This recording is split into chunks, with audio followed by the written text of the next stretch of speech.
আরজি করে সেখানেও প্রতিবাদে শামিল হয়েছেন চিকিৎসকেরা। আমাদের সঙ্গে সরাসরি রয়েছেন আমাদের প্রতিনিধি অনুপম রয়েছেন, আমি অনুপমের কাছে চলে যাবো। অনুপম, যারা চিকিৎসকেরা রয়েছেন তারা কি বলছেন এই মুহূর্তে?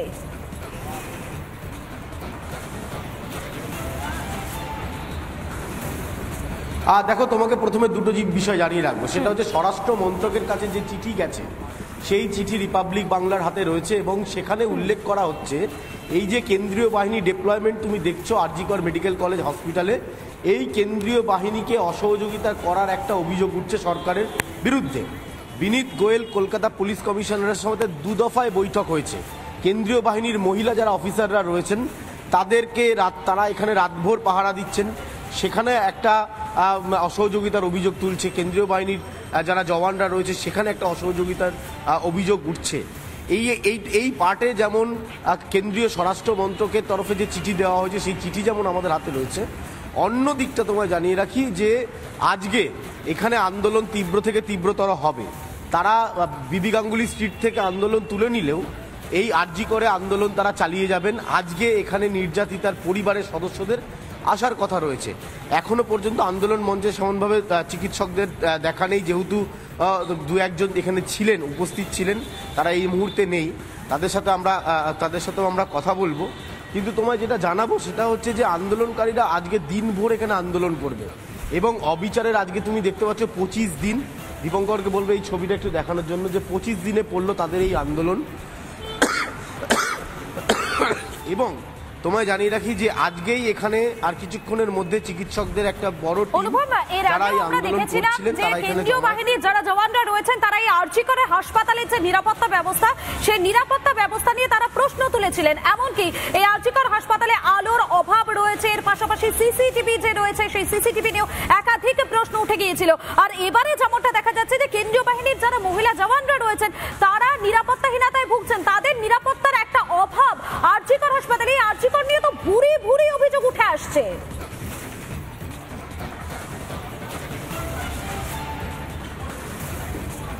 একদমই তাই। আমি একবার ছবিটা দেখাবো। দেখো তুমি, এই ডিপ্লয়মেন্টটা কিন্তু শুধুমাত্র এখন ঘড়ির কাঁটা 9টা বাজে এখন নয়, সারা রাত এই ডিপ্লয়মেন্টটা থাকছে। কেন্দ্রীয় বাহিনীর মহিলা অফিসাররা যেমন থাকছেন, কেন্দ্রীয় বাহিনীর জওয়ানরা থাকছেন। আমি যেটা বলছিলাম যে 2 দফায় কলকাতা পুলিশ কমিশনার বিনীত গোয়েলের সাথে বৈঠক হয়েছে। সেই বৈঠকে বারবার তারা বলেছেন যেহেতু তাদের একটা বড় টিম এখানে নিরাপত্তায় থাকছেন সারা দিন সারা রাত, সেক্ষেত্রে বেশ কিছু সমস্যা হচ্ছে। সেই সমস্যাগুলো রাজ্য সরকার মেটাচ্ছে না বলে একটা অভিযোগ উঠছে কেন্দ্রীয় স্বরাষ্ট্র মন্ত্রকের কাছে। এমন চিঠি কিন্তু গেছে, ফলে স্বাভাবিকভাবে বুঝতেই পারছো অভিযোগ একটা রয়েছে। এই যে নিরাপত্তা যারা অনুপম এবং দুজনকে আপাতত ধন্যবাদ। তবে এই মুহূর্তে অন্যতম গুরুত্বপূর্ণ যে খবরে আমাদের নজর থাকবে, এবারে বিরূপাক্ষ বিশ্বাসের বিরুদ্ধে কড়া পদক্ষেপ। আরো একবার জানাবো আপনাদেরকে, এবার বিরূপাক্ষ বিশ্বাসের বিরুদ্ধে কড়া পদক্ষেপ। বর্ধমান মেডিকেল কলেজ থেকে বদলি করা হলো চিকিৎসক বিরূপাক্ষ বিশ্বাসকে। বিরূপাক্ষকে বদলির সিদ্ধান্ত, স্বাস্থ্য দপ্তরের বদলি করে পাঠানো হলো কাকদ্বীপে। বর্ধমান মেডিকেলে অভিক এবং বিরূপাক্ষর বিরুদ্ধে ক্ষোভ, একাধিক অভিযোগ তুলে সরব হন চিকিৎসকেরা। তারপরে সিদ্ধান্ত স্বাস্থ্য দপ্তরের। আরো একবার জানাবো আপনাদেরকে, এবারে বিরূপাক্ষ বিশ্বাসের বিরুদ্ধে কড়া পদক্ষেপ। বর্ধমান মেডিকেল কলেজ থেকে বদলি করা হলো চিকিৎসক বিরূপাক্ষ বিশ্বাসকে। বিরূপাক্ষকে বদলির সিদ্ধান্ত স্বাস্থ্য দপ্তরের, বদলি করে পাঠানো হলো কাকদ্বীপে। বর্ধমান মেডিকেলে অভিক এবং বিরূপাক্ষ অর্থাৎ অভিক দে এবং বিরূপাক্ষ বিশ্বাসের বিরুদ্ধে ক্ষোভ, একাধিক অভিযোগ তুলে সরব হন চিকিৎসকেরা এবং তারপরে সিদ্ধান্ত স্বাস্থ্য দপ্তরের।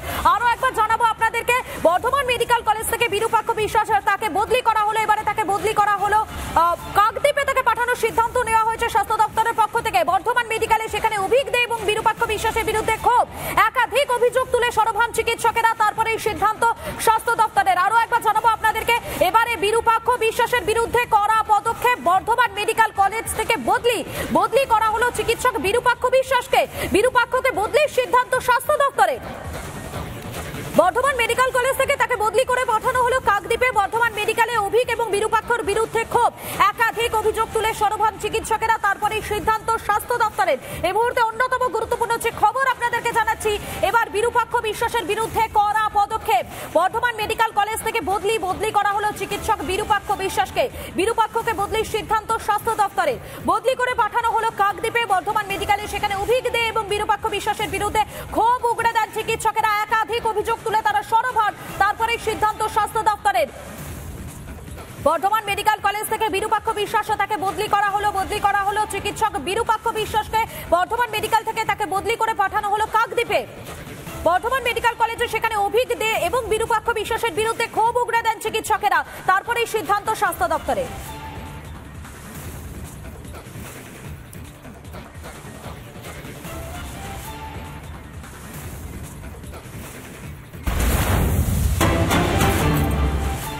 আমরা যে খবরের দিকে নজর রাখছিলাম, অর্থাৎ আরজিকর হাসপাতালে, সেই আরজিকর হাসপাতালে এবারে রাজ্যের বিরুদ্ধে অসহযোগিতার অভিযোগ। সুপ্রিম কোর্টে হলফনামা স্বরাষ্ট্র মন্ত্রকের। কেন্দ্রীয় বাহিনীকে সাহায্য করছে না সরকার। মহিলা অফিসারদেরও নিরাপত্তার একটা অভাব রয়েছে, থাকার উপযুক্ত ব্যবস্থা করছে না সরকার। 2রা সেপ্টেম্বর এই মর্মে চিঠি মুখ্য সচিবকে, রাজ্য সরকারের কোনো জবাব আসেনি। আমি সরাসরি আবারও চলে যাবো, আমাদের প্রতিনিধি অনুপম রয়েছেন আরজিকর হাসপাতাল থেকে। অনুপম, এর আগে আমরা দেখেছিলাম যারা চিকিৎসকেরা আরজিকর হাসপাতালে, তারা বারবার এই আরজিকর হাসপাতালের নিরাপত্তা নিয়ে একটা প্রশ্ন তুলেছিলেন। যারা মহিলারা রয়েছিলেন তারা বারবার একটা বিষয়কে সামনে রেখেছিলেন, নো সেফটি নো ডিউটি, এই বিষয়কে সামনে রেখেছিলেন। এবং তারপরেও কেন্দ্রীয় বাহিনীর যারা জওয়ানরা তারাও এই আরজিকর হাসপাতালের নিরাপত্তা নিয়ে প্রশ্ন তুলেছিলেন। আর এবারে যেমনটা দেখা যাচ্ছে যে সুপ্রিম কোর্টে হলফনামা স্বরাষ্ট্র মন্ত্রকের, আর সেখানে মহিলা অফিসারদের নিরাপত্তার একটা অভাব রয়েছে, সেই বিষয়কে সামনে আনা হচ্ছে। ভয়ঙ্কর অভিযোগ।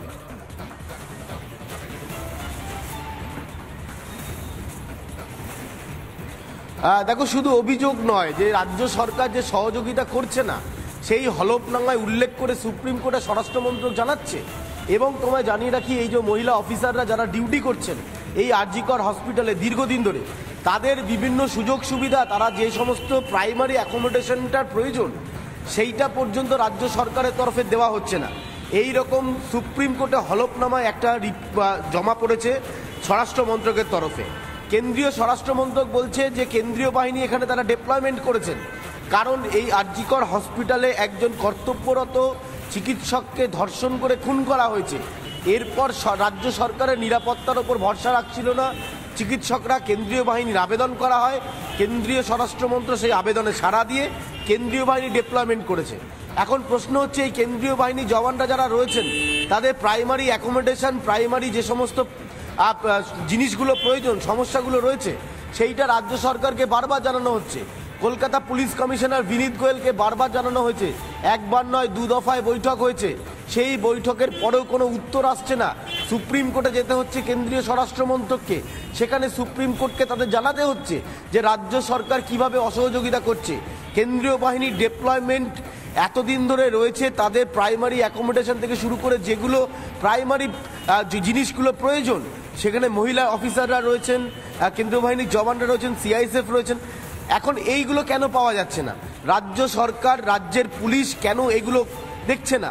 বারবার এই অভিযোগ করা হয়েছে। আমি যেটা বলছিলাম যে চিঠি দেওয়া হয়েছে কেন্দ্রীয় স্বরাষ্ট্র মন্ত্রকের তরফে সুপ্রিম কোর্টে হলফনামায়, যেটা বলা হচ্ছে সেখানে স্পষ্ট তারা সুপ্রিম কোর্টকে বলছে যে কেন্দ্রীয় বাহিনীর জওয়ানরা, মহিলা অফিসাররা থাকছে। একেবারেই বোঝাই যাচ্ছে যে রাজ্যের বিরুদ্ধে একটা চূড়ান্ত অসহযোগিতার অভিযোগ এবারে সুপ্রিম কোর্টে হলফনামা স্বরাষ্ট্র মন্ত্রকের। ধন্যবাদ তোমাকে অনুপম।